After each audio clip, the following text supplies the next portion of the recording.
টেকসই জ্বালানি, সবুজ প্রযুক্তি আর আধুনিক অবকাঠামো উন্নয়নের নতুন সম্ভাবনা নিয়ে রাজধানীতে শুরু হয়েছে আন্তর্জাতিক প্রদর্শনী। ৭ই মে বৃহস্পতিবার রাজধানীর বাংলাদেশ চীন মৈত্রী সম্মেলন কেন্দ্রে নবম আন্তর্জাতিক বাংলাদেশ অবকাঠামো উদ্ভাবন ও উন্নয়ন প্রদর্শনী এবং সংলাপ ২০২৬ অনুষ্ঠিত হয়।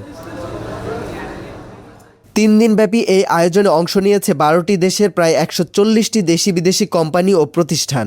এই প্রদর্শনীতে অংশগ্রহণকারী দেশ বিদেশের কোম্পানিগুলো তাদের উদ্বোধনী অনুষ্ঠানে প্রধান অতিথি হিসেবে উপস্থিত ছিলেন বিদ্যুৎ, জ্বালানি ও খনিজ সম্পদ মন্ত্রণালয়ের মন্ত্রী ইকবাল হাসান মাহমুদ।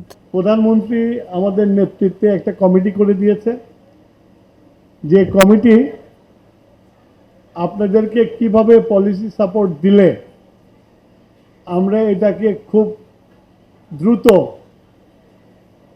ইমপ্লিমেন্টেশনে যেতে পারি সেই জন্য আমরা চেষ্টা করছি। আমাদের অলরেডি একটা মিটিং হয়ে গেছে, আমাদের বেসটা ঠিক করে ফেলেছি। আমি বিশ্বাস করি, একজন ব্যবসায়ী হিসাবে আমি বিশ্বাস করি